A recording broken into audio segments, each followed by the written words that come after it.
Imposter syndrome. Maybe you have it. If you have a team, likely at least some of them are affected by it as well. This is an important personal conversation, but as a leader, it's an important interpersonal and team conversation as well. We are here today to talk more about the imposter syndrome in ways you might not have considered before. Welcome to another episode of the Remarkable Leadership Podcast, where we are helping leaders like you grow personally and professionally to lead more effectively and make a bigger positive difference for their teams, organizations, and the world. If you are listening to this podcast, you could be here live in the future for episodes on your favorite social media platform. You can find out when those episodes are taking place so you can get them on your calendar and therefore learn the information sooner. Two of the places that these are shown live are on LinkedIn and Facebook. So those are places you can go and get connected with us. Go to our Facebook group at remarkablepodcast.com/Facebook or our LinkedIn group at remarkablepodcast.com/LinkedIn. Today's episode is brought to you by my latest book, Flexible Leadership, Navigate Uncertainty and Lead with Confidence. It's time to realize that styles can get in our way and that following our strengths might not always be the best approach. In a world more complex and uncertain than ever, leaders need a new perspective and a new set of tools to help them create the great results that their organizations and team members need. And that's what Flexible Leadership provides you. Learn more and order your copy today at remarkablepodcast.com/flexible. Today's guest, let me bring her in first, and I'll tell you a little bit about her. Her name is Aoife O'Brien. She founded Happier at Work in 2019 because she witnessed firsthand the impact of poor workplace culture on both organizations and employees. Using her research-based Happier at Work framework, she partners with global talent and HR leaders to cultivate human-centered workplace cultures that prioritize well-being, career growth, and meaningful impact. She supports employees to build their confidence, gain greater career clarity, and reach their full potential while driving increased engagement and retention in organizations. Her clients hire her to speak, train, and deliver corporate programs. She's worked with global organizations like Meta, MSD, Ciena, AbbVie, Logitech, and HubSpot. Her award-winning podcast, Happier at Work, has a global audience of 125,000 people. And today, she's on the other side of the mic. Today, she's on the side of the mic where she's answering, not asking. Aoife, thanks for being here. Thank you so much, Gavin. Can I just say what an honor it is? And thank you for the wonderful introduction. You are welcome. Well, most of it's what you wrote, except for the stuff that I added. So anyway, it is my pleasure to have you. And I'd really like to start because your intro starts in 2019, and I can look at you, and I think you're older than 6. So why don't we sort of start with a little bit of what led you to that conclusion that we've got some happy issues that maybe we need to work with and some organizational well-being stuff. So like a little bit about your journey that leads you to here. Absolutely. I definitely am older than 6, that's for sure. I had an almost 20-year career in what in the US is called the CPG or consumer packaged goods, what we call in Europe fast moving consumer goods, FMCG. But on the market research side of that. And I had a really fulfilling career. I really, really enjoyed it. I was in various different organizations where I felt I was fulfilling my potential and I was really thriving. But I had a couple of specific encounters at work, let's say, in a couple of different organizations. And it just made me think that maybe work isn't what I thought it was. And there's an opportunity for us to improve. There's an opportunity for us to do better than what we're doing currently. And that kind of led me to where I am today. So in one organization, I felt like it was a toxic organization. In general, I had a really high turnover. In another situation, it was more that I wasn't thriving in that environment. And I went on and I did a master's in organizational behavior. And I asked those hard questions and I wanted to figure out what's going on here. How can I help leaders to create environments where people feel like they're really fulfilled? And so I asked those hard questions. I came up with my Happier at Work framework, and I went on and I created a I went on and created my Happier at Work framework, and I set up my business Happier at Work and my podcast Happier at Work as well. And here we And are. around 6 years later, here we are. So there's the 6 years. See, now we got the 6 years in there. It's interesting because I've certainly seen some of the same things that you have. I spent less time in corporate America than I have since then, but obviously, like you, continuing to work with organizations and seeing a lot of those same things as time goes on. So people might be wondering at this point, okay, this is all really interesting, happier at work and all that, except, Kevin, did you bait and switch me? Like, I thought we were going to talk about the imposter syndrome. So I'm curious, because when we decided we were going to have this conversation, you gave me several topics that we could talk about. And I said, let's talk about the imposter syndrome. We haven't done anything on that on the podcast in a while, and we'll make sure that the other ones are in the show notes for you, everybody. But like, what's the connection, or why imposter syndrome work, which doesn't necessarily immediately feel like it goes with happier at work? Yeah, interesting question. So I'll start with the how did I get talking about that to begin with, and then I'll talk about the relationship between the two. Sure. So I was invited to take part uh, in a article. So someone asked me for, like, what's your experience of imposter syndrome, and I shared my experience and didn't really think anything of it, but it really got me thinking of I was like, I've experienced imposter syndrome. Here's where I think I've experienced imposter syndrome, put it out into the ether, and I didn't really think about it. And about 3 months later, I was in a national newspaper with my photo, with my experience of imposter syndrome. And those experiences, I didn't know what imposter syndrome was when I first experienced it. It was a friend who actually introduced me to the topic. I had recently been promoted to the senior leadership team, and I was recently promoted to the senior leadership team, and I had a conversation with her saying, oh, they didn't have any other choice, or I just got lucky, or there was all these things going on in my head. And she said, it sounds like you have imposter syndrome. Um, and since then, I've realized that I've had experienced it prior to that, and I've also experienced since then as well. So when I asked for more money than I thought I deserved, quote unquote, and I kind of felt like they're going to find me out, I don't deserve this amount of money. When I first started in business, I mean, you're surrounded by all of these successful people, or you're perceiving them as hugely successful. You're comparing yourself to those other people. So once I was featured in this national newspaper, I was invited then to speak about imposter syndrome on quite a regular basis. And my own background is in research and analytics, so I decided I wanted to start researching this area as well. So I've carried out a couple of different research projects into imposter syndrome, which is how I came up with my 5 imposter identities. Now, coming back to your other question, was about how does that relate to happiness at work or happier at work? Or is it just a Well, happy coincidence that you got featured it's in a national newspaper, right? So, it's it's but before you go to that second part, I want to make a comment for everyone listening or watching, and that is that um, one of the things that fascinates me about talking about imposter syndrome is it's one of those things that I think everybody has heard the phrase, and I think sometimes people just sort of nod, oh yeah, yeah, but I don't think people really know. And I think you've sort of told us now what it really is. I may have you say a little bit more about that in a second. yeah, But to me, that's one of the reasons I wanted for us to talk about this topic, because I think people aren't always aware. Oh, I know what that feels like, but I didn't know there was a name, right? So, exactly. so now give us the connection. I kind of wanted to jump in there, Yeah. but tell a little bit more about the connection, and then we'll continue. Yeah, of course. Yeah.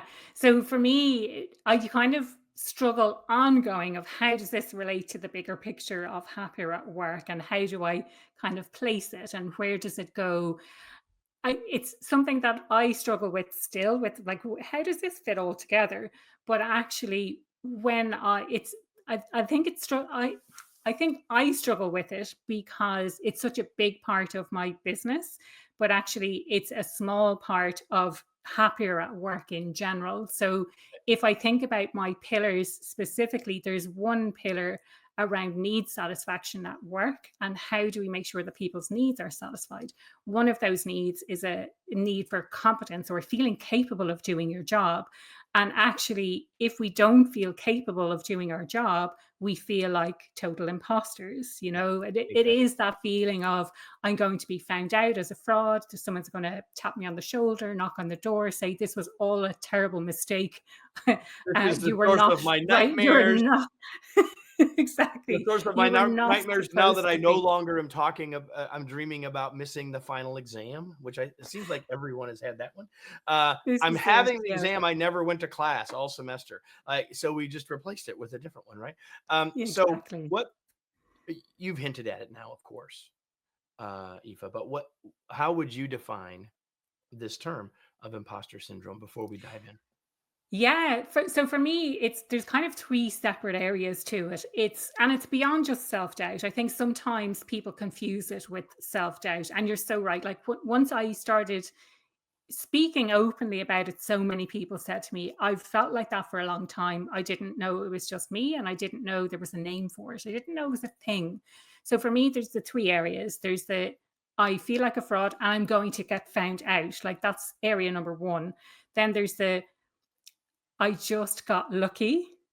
And then there's the other part of other people think I know much more than I do. So perhaps you got a promotion and you're feeling a little bit like, oh well, they must have seen something in me that I don't have. And therefore you feel a little bit out of your depth. So those are the three areas where it really, really shows up.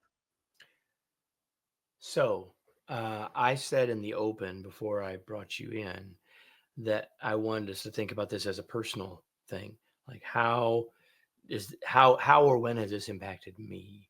But as a leader on a show called the Remarkable Leadership Podcast, I think we need to be thinking about this in terms of who on my team might be suffering with this, and Mm. how can I help them. I certainly have some thoughts about that, but I want to make sure as we go through this, I wanted to say it again for all of you listening, that there are two hats you can be wearing here. I don't want you to just take off the personal, oh, I'm just going to talk about think about other people, but I also don't want you to get so into this for yourself that you aren't realizing the ripples that you could cause, not only by having it, but being able to Mhm. recognize it in others as well. Yeah. Um, how is it different from just being confident? Like not having imposter syndrome, is that what you mean? For me, confidence is something that we can project from externally. So you could look at me and say, "Wow, she's so confident," but actually internally, and I always like to liken this to the swan. So externally, I'm composed and I'm relaxed, but underneath the surface, maybe I'm paddling a lot. So from the outside, we can't tell whether someone has imposter syndrome. They may be presenting as someone who's very confident. Then internally, the difference between feeling this great sense of confidence and feeling imposter syndrome, I think for me, that confidence comes from taking action. And this is something that I talk about as part of my strategy. It's about taking Mhm. action to build that confidence. Your confidence is not going to come from you sitting and planning and deciding and not actually doing anything about It it. is You not. have to have to take action in order to build up that confidence. And that's where that actually comes from. So you said, "Hey, I found out I had it. I've recognized this in myself before." You talk to other people and they say, "Well, yeah, I've experienced that." So how broad is the impact here? Like, so this is a kind of a two-part question. Like, Mm, how many people in their career will feel it? And then what's the impact? So like, how big of a deal is it? mm. And then if we have it, how big of a deal is it for us, when we're experiencing it? So talk about Yeah. impact for a minute. Yeah. So from the research that I've done, there are 90% of people at any stage in their career who will experience imposter syndrome. I do wonder about that 10%. I'm like, who are these 10% who have never experienced imposter syndrome? Of that 90, it's around 50-50. So, like 45% currently experiencing it, and 45% have experienced it in the past. but it's likely that it will come back again. If they get triggered, if they get a promotion, if they get a new job, if they start in a new team, if they take some time off work, there's all of these things that can trigger our imposter syndrome. So that is how prevalent it is. And I think it's reassuring to know, in a way, that so many other people experience this as well. And the other, Reassuring that other people are uncertain. So here's my point to what was just said, and that is, everybody, if you think about your team, odds are the researcher has spoken that half of the people on your team are experiencing it right now, mm, in round numbers. Right now, yeah, you have two people, you might have both, you might have none, but half of your folks experiencing this at some level mm, right now. Um, yeah, it's a big deal. and nearly all will be able to relate to it in some way. Right. Right. Mm, yeah, Um, so what are you mentioned earlier, barriers and triggers? yeah. Let's talk about barriers. What are the barriers and what are the triggers as it relates to uh, imposter syndrome? Yeah. So sometimes it can present to us in a way that it holds us back from taking action or holds us back from doing something. So you can think about this as, I want to go for a promotion, I want to look for a new job, but actually there's something getting in the way and telling you that you don't deserve it, that you're not good enough, whatever it might be. And then the triggers are when you're already in that position. So I've just been promoted, or I'm about to go on stage and speak about this topic. That can be really triggering, or it can be a trigger if you've returned from a leave of absence from work, whether that is maternity leave. In my case, I traveled for over a year and then I came back to the workplace, and I didn't realize it at the time, but that was a huge trigger for me as well. You think that everyone has moved on, the technology certainly has moved on, even in that short space of time. So it can happen either as a barrier, so it's stopping you from taking action, or you can be triggered by something in particular. So a promotion, a new job, time out of work, trying anything new really is a huge trigger. And so I think that's useful. Again, doesn't mean we're going to know if an individual in our team is having these feelings, but it's useful for us to realize that there's plausible cause in the kinds of triggers you just described, where we might want to be watching our folks, paying a little bit more attention, be a little more observant, ask maybe some slightly different questions, be in coaching with them, be a little more encouraging, all those sorts of things. Anything you'd add to that? Yeah, no, absolutely. And I think you touched on the point earlier, Kevin, this idea that we can't tell from the outside who experiences it.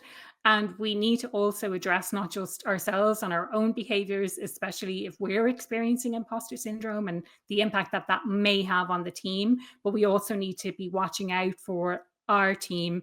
And some of the things that maybe you can tell, aside from the triggers that we mentioned, maybe if someone is working a lot, if they're putting in a lot of hours, or if they're particularly quiet in a meeting, or if they get quite defensive, if you challenge something and they get quite defensive about it, that can be a real sign of it as well. But it's not as if we're walking around with, with a signal that says, I have imposter syndrome.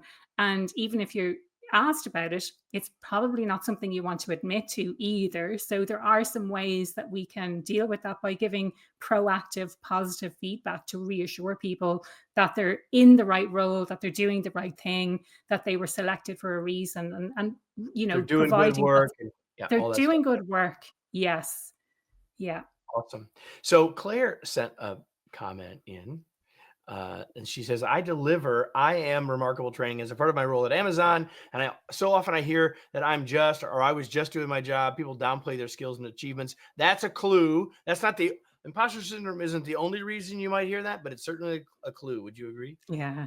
Yeah, yeah, So definitely. And I've taken that word just from my vocabulary. I notice when I put it, say I'm just following up or I'm just doing this, I've caught myself and I'm like, okay, I'm saying I wanted to follow up as opposed to I just wanted to follow up. So I love that as a, like, here's an example of how this actually could potentially come up. So, Claire, if you're still here, you may notice that I'm wearing a green band. And if you've watched before, you may have seen me wearing this band before. I wear one every day. My wife will not let me wear it with a tuxedo. I'm not sure why. But anyway, this band, Claire, this is for you. This band says "I am remarkable" on it because remarkable is a part of our brand. I wrote a book called Remarkable Leadership. So, Claire, send me a LinkedIn note and we'll see how we can have a conversation, see how I can get you some bands for your training. How about that? Gary sends a note saying how the mind can trigger quite debilitating self-beliefs. A line I refer to as "Keep Your Hands Firmly on the Helm of Thought" by James Allen. Great book by James Allen, obviously. And you're getting some feedback from Gary as well. Aoife, anything you want to say about Gary's comment before we move on?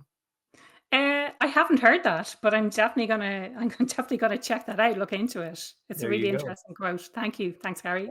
All right. And Claire was still here. So you have your task, Claire. Okay. So I when we decided to have this conversation, the one thing I really wanted to make sure that we talked about were your 5 identities. So your research, I mean, a lot of people talk about imposter syndrome, and it's all good. What I think is unique about what you've done is you've identified these identities. I have some challenges with the idea of identities that we might Mm. get to, but I do want you to be able to just very quickly, and I've got them all, I can put them on the screen, just very quickly tell everybody what these 5 are and give them a sentence or two so they can start to think, well, I have some of these feelings maybe. What I think you'll find, everybody, as Aoife has already said, is that if you will hear yourself in one of these, maybe not now, and maybe not for a long, drawn out period in your life, but you will recognize some of these as we go. So I'll Mm. just let you lay them out, and I'll for those watching, I'll put them on the screen as you go. Brilliant. Thank you. And the other thing I'd love to add to that is I'm continuing to research in this area. So, I love doing all of this research into imposter syndrome and trying to get to the heart of it, because oftentimes people identify more than just one of those identities. And I would love to get to a stage where it's like I'm just this one thing versus another. And maybe that's something that we can dive into when we're talking about this notion in a second. Just Um, remember, human beings are pretty darn complex. I I'm going to know. bet I love that labels. might be I a think that's holy my grail problem. there. I'm just saying. So the first imposter identity is the overachiever. This is someone, maybe they call themselves an overachiever. Maybe they are overworking. Maybe they're putting in long hours. They're a perfectionist. They want to make sure that everything gets right. They don't like to get help. They're doing everything themselves. So that is the overachiever, someone who really is out to achieve and succeed in whatever it is that they're doing. They want to do it really, really well, and they're very reluctant to get outside support to be able to do that. Then we have the comparer. The comparer is the kind of person who, as is, kind of obvious from the title, they compare themselves to other people. And oftentimes, this is comparing ourselves unfavorably to other people. So we're looking at Kevin, we're saying, wow, Kevin has this amazing, successful podcast. How's he doing that? And I'm never going to get anywhere. And, it's kind of feeling sorry for yourself, but also comparing yourself unfavorably to other people.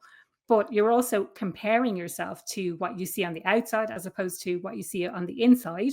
And you're not necessarily comparing the things that you're good at. So you're just perceiving all of the good things in other people without necessarily acknowledging the brilliant things that you can do as well.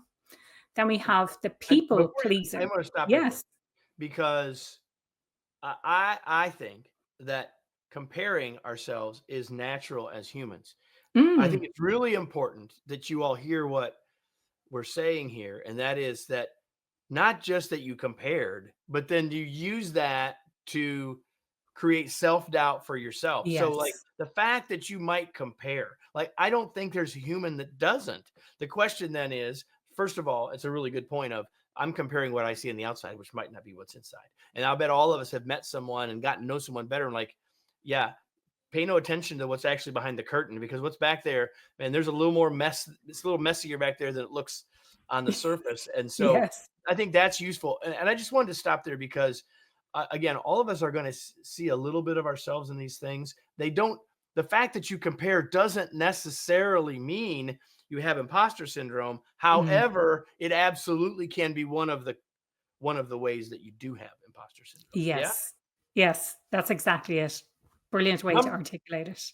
Number three. Uh, Number 3, the people pleaser. So again, uh, as is maybe understood from the title, this is someone who really wants to please other people.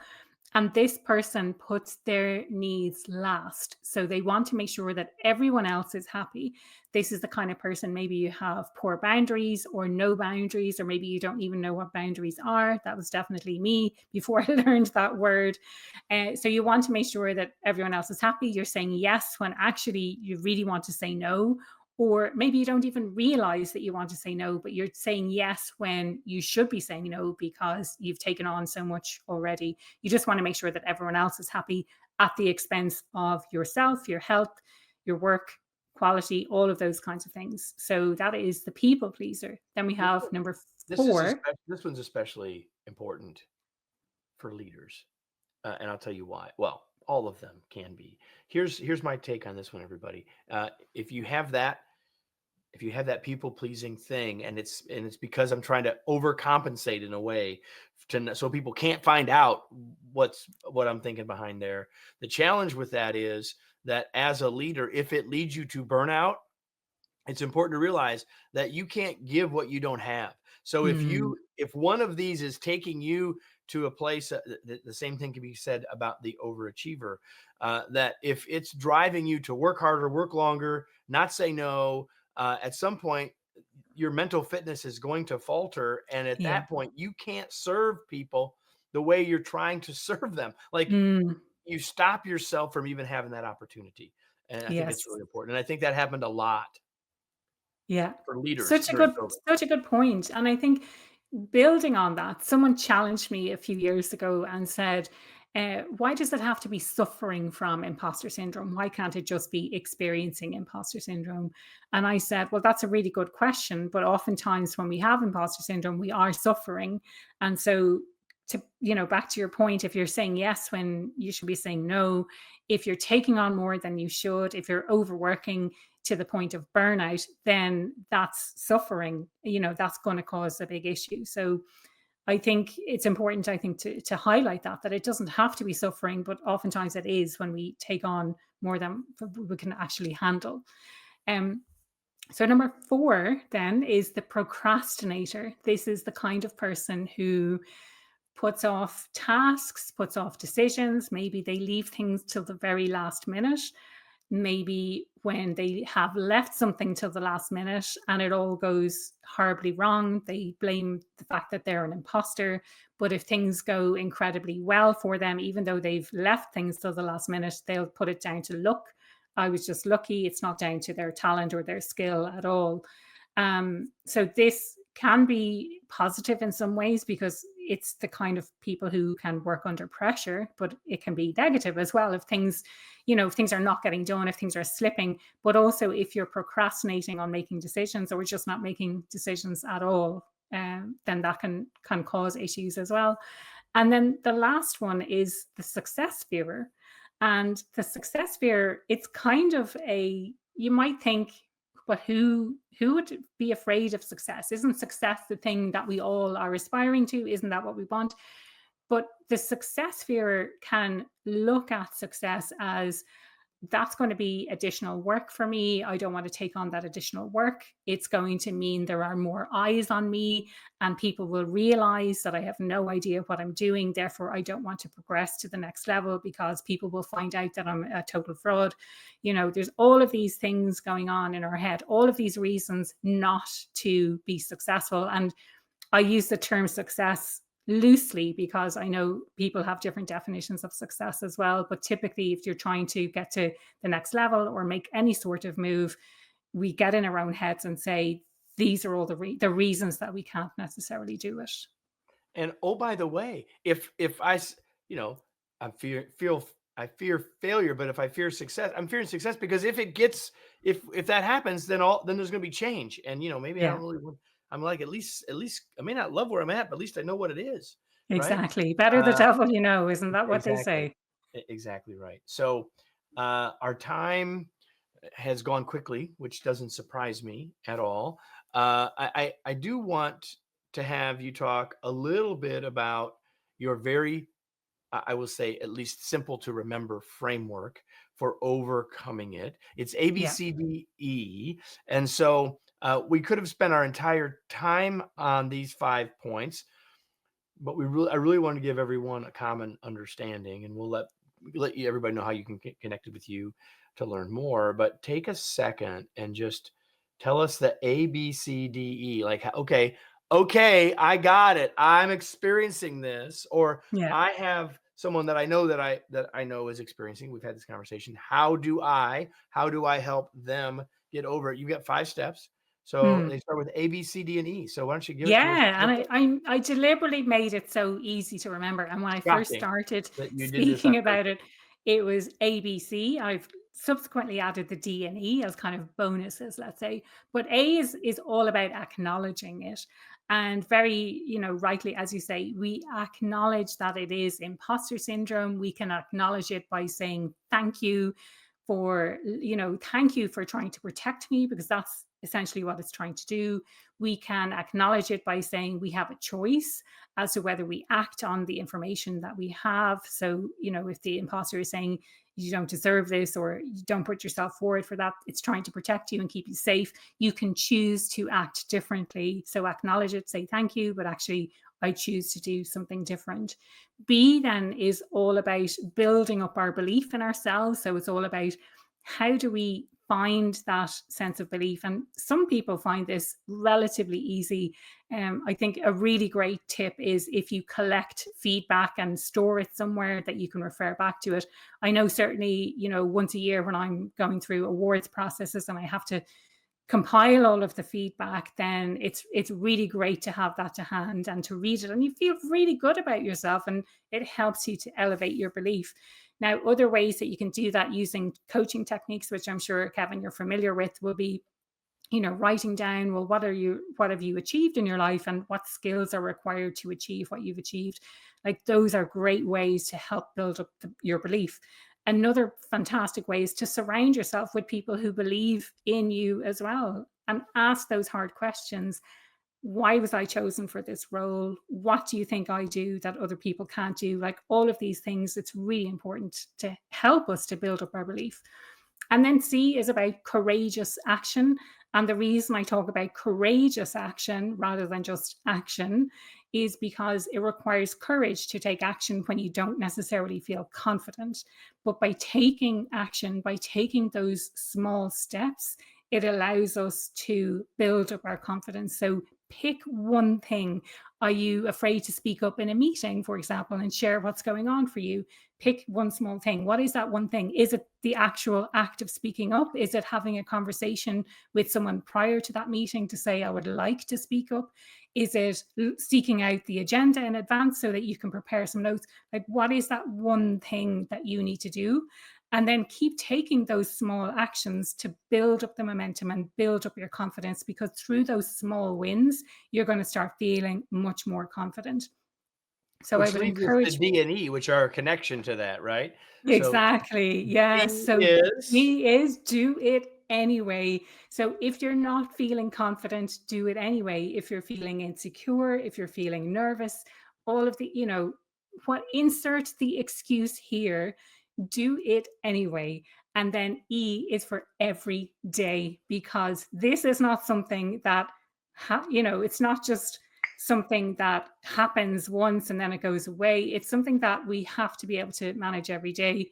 And I think by taking those everyday courageous actions, it helps us to keep in check. It helps us to realize how it's impacting us and what we can do and what we can choose to do about it. I love that. So I'm going to shift gears. So ABCDE, everybody. Acknowledge, believe, take courageous action, do it and feel it and do it anyway, and then keep doing it every day, continuous process. And that will help you if you find yourself experiencing imposter syndrome, will help you move past it. Shifting gears before we finish, I'm curious what you do for fun. Fun. Fun.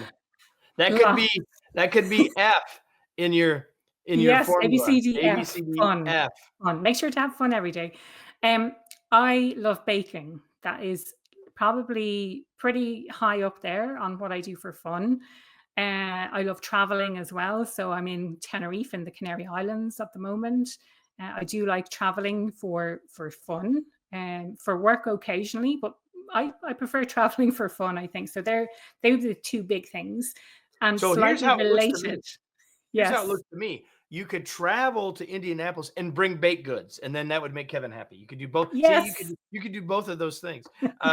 So so what are you reading these days? I'm currently reading a book by Dr. Russ Harris called The Happiness Trap.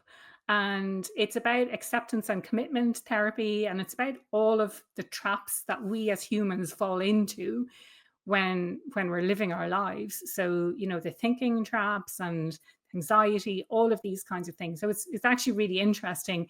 Not quite the same as my Happier at Work framework, but it's interesting nonetheless. The happiness trap. We will have that in the show notes, everybody. We will also have a whole bunch of stuff in the show notes about how you can get connected with Aoife. But I'm curious, where do you want to point people? Anything specific you want them to hear right now before they have to go someplace else to find stuff? I would say the two best, well, three best places since you're watching or listening to a podcast, check out the Happier at Work podcast. Search Happier at Work in whatever podcast platform you're in. My LinkedIn profile is the one I keep most active. So search for me on LinkedIn. I'm sure there'll be a link below. Or if you're watching live on LinkedIn, then feel free to reach out and connect with me there. It's a difficult name to spell. So definitely have a look in the show notes for that. And then the third place I'll say is my website, happieratwork.ie, or my impostersyndrome.ie website. So both of those places have a huge amount of resources for imposter syndrome, workplace career and culture. Awesome.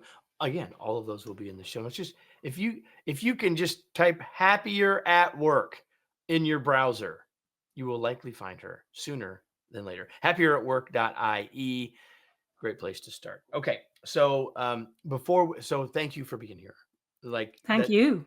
that should go without saying almost, but before we say our final goodbyes, I've got to ask the question of all of you that I ask every week, every episode is now what? What are you going to do as a result of this? Maybe hearing this gave you a label for something that you just thought you experienced and others didn't. And if that's true, then that's perhaps helpful for you. But there were ideas here about what can I do next? And so that's the question here. What will you do with what you learned? Maybe you want to start this kind of a conversation with your team, and you could use this podcast as a starting point of conversation on your team. Maybe there's specific things that we talked about that you want to make sure that you take action on. Whatever those things are, I know this, that if you take action on something from having been here, you will get far more benefit from the 40-ish minutes that you just spent with us. And I hope that you will do that. So Aoife, thank you so much for being here. Such a pleasure. It was wonderful. Thanks for being with me. Thank you. Thanks for having me.